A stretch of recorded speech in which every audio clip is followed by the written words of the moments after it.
بسم اللہ الرحمن الرحیم۔ دوستو، سینٹ پیٹرزبرگ میں پہلے دن ہوٹل میں تھوڑا سا آرام کرنے کے بعد ہمارا پروگرام تھا کہ ہم جائیں گے ونٹر پیلس دیکھنے کے لیے۔ جو کنگز فیملی تھی پیٹر کی، ان کے دو بہت زیادہ محلات تھے، لیکن دو محلات ایسے تھے کہ ایک کو ونٹر پیلس کہتے ہیں اور دوسرے کو سمر پیلس کہتے ہیں۔ ونٹر پیلس شہر کے درمیان میں ہے اور سمر پیلس وہ شہر سے تقریباً 24 کلومیٹر دور ہے، تو وہ ونٹر شہر کے اندر گزارتے تھے اور پھر سمر میں جا کے باہر تھوڑا سا انجوائے کرتے تھے۔ آپ سب کو پتہ ہے کہ سینٹ پیٹرزبرگ کو رشیا کا کلچرل کیپٹل بھی کہتے ہیں۔ رشیا کا کیپٹل ماسکو ہے، لیکن اس کا جو کلچرل کیپٹل ہے وہ سینٹ پیٹرزبرگ ہے۔ خوبصورت بلڈنگز کا اور خوبصورت آرکیٹیکچر کا یہ ایک بلڈنگ ہے، ایک شہر ہے۔ یہ 1732 میں بنا تھا اور پھر اس وقت سے لے کے 1917 تک وہاں پہ رشین امپائرز اور کی جو حکمران تھے وہ وہاں پہ رہا کرتے تھے۔ سو ہم وہاں سے ہوٹل سے نکلی اور نیوا ریور جو آپ کو نظر آ رہی ہے اور خوبصورت بلڈنگز اور خوبصورت چوکس اور خوبصورت روڈ سے ہوتے ہوئے ہم پہنچ گئے ونٹر پیلس۔ ونٹر پیلس کے سامنے ایک ملٹری فورٹ بھی ہے اور ونٹر پیلس کے سامنے جو چوک ہے اس کو پیلس اسکوائر کہتے ہیں۔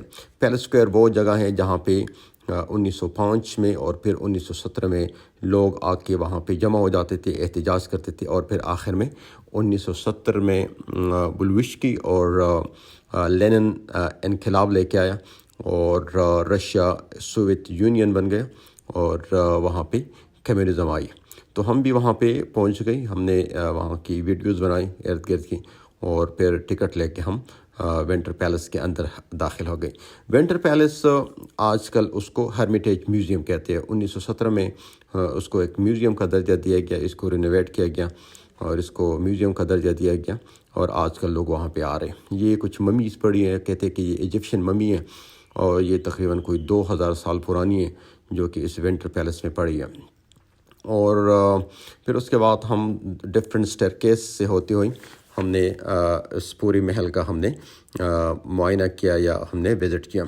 کہتے ہیں کہ اس میں اس کا جو ایریا ہے اس ونٹر پیلس کا وہ 2,33,345 اسکوائر میٹر تھے۔ اس میں تقریباً 1500 کمرے ہیں اور اس میں 117 اسٹیئرکیس ہے۔ یہ آپ ایک خوبصورت اسٹیئرکیس آپ دیکھ رہے ہیں، بڑا زبردست۔ یہ اس کو رائل اسٹیئرکیس بھی کہا کرتے تھے۔ بہت ہی خوبصورت طریقے سے اس کو ڈیزائن کیا گیا اور بہت خوبصورت اس پہ وال ڈیزائن، اور اس کے علاوہ اس کا جو سیلنگ ہے اس پہ بھی بڑا زبردست قسم کا ڈیزائن بنایا گیا ہے۔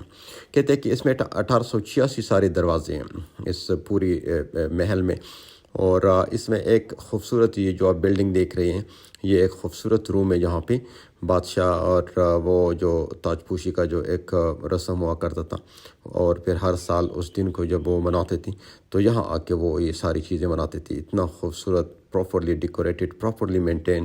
بہت سارے وزٹرز آتے ہیں، ان کے کلچر کو دیکھتے ہیں، اور ظاہری بات ہے رشیا کو اس سے بڑا ریونیو بھی ملتا ہے اور لوگ بھی آ کے ان کی ہسٹری دیکھتے ہیں۔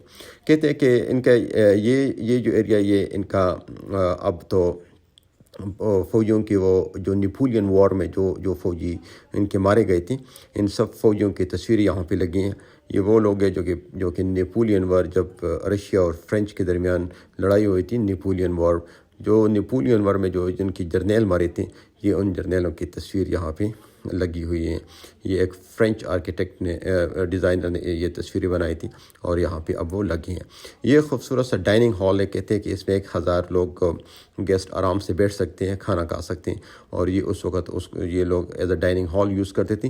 اس پوری بلڈنگ میں بیک وقت 10,000 لوگ آ سکتے ہیں۔ بیک وقت اس پوری بلڈنگ میں 10,000 لوگ اس میں آ سکتے ہیں۔ تو یہ اس کا پراپرلی ڈیزائن ڈائننگ ہال بڑا خوبصورت طریقے سے ڈیزائن کیا گیا ہے، اور اس میں کچھ پرانی چیزیں رکھی گئی ہیں۔ ان کی جو فرش ہیں وہ بھی بڑا پراپرلی ڈیزائن ہے، بڑا خوبصورت طریقے سے انہوں نے اس کو ڈیزائن کیا گیا ہے۔ یہ جو پورا پیلس ہے اس کو آج کل میوزیم میں کنورٹ کیا گیا ہے، اور ساتھ ساتھ اس میں چھوٹے موٹے فنکشن بھی ہوتے ہیں، لیکن زیادہ تر لوگ اس کو دیکھنے کے لیے آتے ہیں اور اس کو ایز اے میوزیم اس کو دیکھتے ہیں۔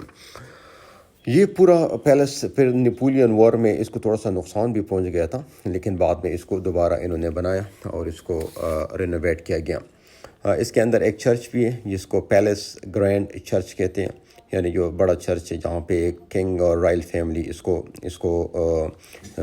یہاں پہ عبادت کیا کرتے تھے، اپنی مسیحی برادری جس طرح عبادت کرتے ہیں تو وہ بھی یہاں پہ اپنا عبادت کیا کرتے تھے۔ پھر ان کا جو آخری کنگ تھا وہ یہ جو پیٹر فیملی کا جو آخری کنگ تھا اس کا نام نکولس ٹو تھا۔ نکولس ٹو نے لوگوں کو کافی تنگ کیا تھا، اس نے ظلم کی انتہا کی تھی۔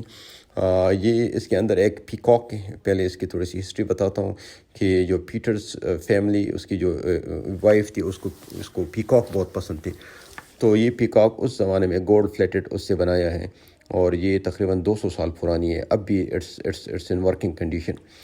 تو نکولس سے لوگ بہت تنگ آ گئے، یہ لوگوں پہ بہت ظلم کیا کرتے تھے، تو 1905 میں پہلا ریولوشن آیا، لیکن وہ پھر نکولس نے اس کو ناکام بنایا۔ اچھا، یہ ایک روم ہے، اس میں پرانے کنگز کے وہ ڈریسز دکھاتے ہیں کہ جس طرح وہ کسٹیوم پہنا کرتے تھے لڑائی میں جانے کے لیے۔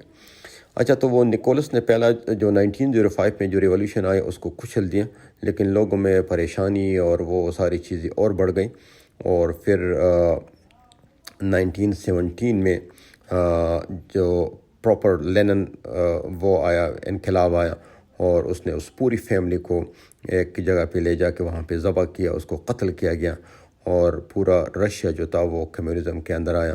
پھر اس کو USSR کہا کرتے تھے، اس میں بہت سارے ملک شامل تھی، یورپ کی بھی بہت سارے ملک شامل تھیں، اور وہ USSR پھر 1917 تک وہ مینٹین رہا، 1991 تک مینٹین رہا، 70 سال تقریباً کمیونزم کی حکومت رہی، اور پھر افغان وار کے بعد وہاں پہ علاقائی لڑائیاں شروع ہو گئی، اور آخر یہ رشیا بہت سارے ممالک میں ٹوٹ گئے۔ تو ہم نے وہاں کا وزٹ کیا، پھر وہاں سے باہر نکلی دوبارہ۔